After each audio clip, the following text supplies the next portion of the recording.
The Department of to help reduce violent crimes in the state, the Department of Justice is distributing money to cities and towns across the Commonwealth. 22 News reporter Nick Oresko looked into how our local communities will use that money to make our streets safer, and he's live in Springfield. After a 25-year low back in 2019, Springfield saw a slight uptick in violent crimes last year. The city hopes to keep those numbers down, and some government money may help with that. The Department of Justice has awarded more than $300,000 to reduce violent crimes in cities all across Massachusetts. It's part of Project Safe Neighborhoods. It's a program that brings together federal, state, and local law enforcement to identify the most pressing violent crime-related problems in a community. The money will provide training for nearly 4,500 law enforcement personnel on addressing gang prevention and other outreach programs. Since the start of the program, nearly $7 million in federal grant funds have been allocated to Massachusetts violent crime reduction efforts. Now, the city of Springfield here is also...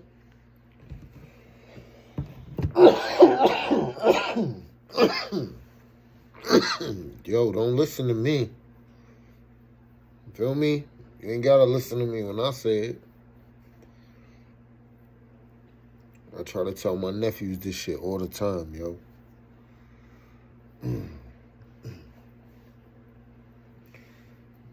They letting people promote the gang life too freely. If you familiar with the 48 Laws of Power and fucking crazy books like that, you understand that sometimes, man, people will let their enemies get comfortable enough so that everybody can reveal themselves. You know? You just sit back and you just watch and shit. Let your enemies think you lacking this shit. Just watch them come out, have a party, throw their hands up, throw their gangs up. And you just watching, you just peeping shit. You just letting time go by. You letting everybody get comfortable so the motherfucking holdouts, they used to think the other motherfuckers was crazy for coming out, throwing their hands up.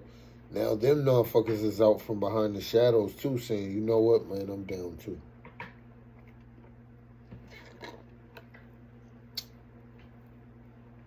It's a dirty game, yo. It's a dirty game. You better focus on what's going on. Because they about to take this gangbanging shit federal.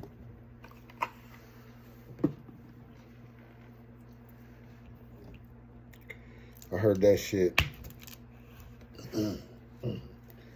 12 years ago.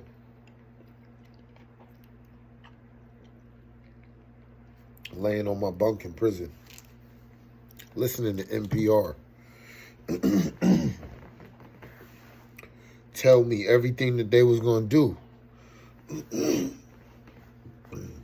But that fucking grabber be making my fucking throat dry, yo. I think it's because I'll be leaving it open, excuse me. Telling motherfuckers what they gonna do. But they just waiting. They was just seeing who was paying attention. They talking about defund the police. But they giving these motherfuckers extra dough to make sure motherfuckers in the hood don't get too rich off of this pandemic.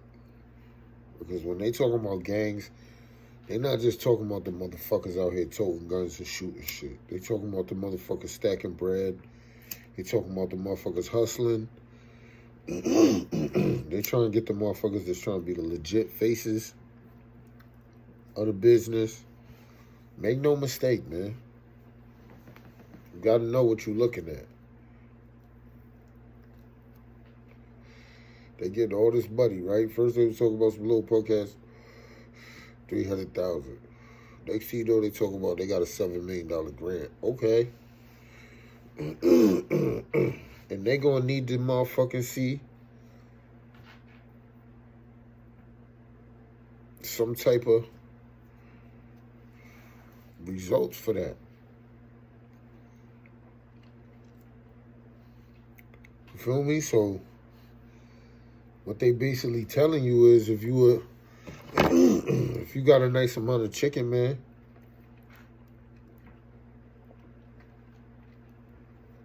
sit the fuck down and get out the way for a second, man.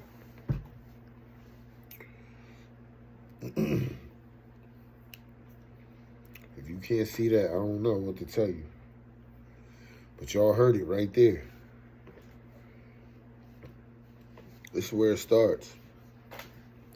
Next thing you know, first you start with a RICO case with Bobby Shmurda, and then these niggas from New York. Man, listen to me. Pay attention to what's going on.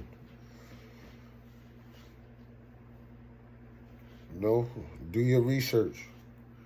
Stop throwing them fucking hands up in them videos. Stop throwing them signs up. Stop throwing them other signs down. Stop doing all of that crazy shit.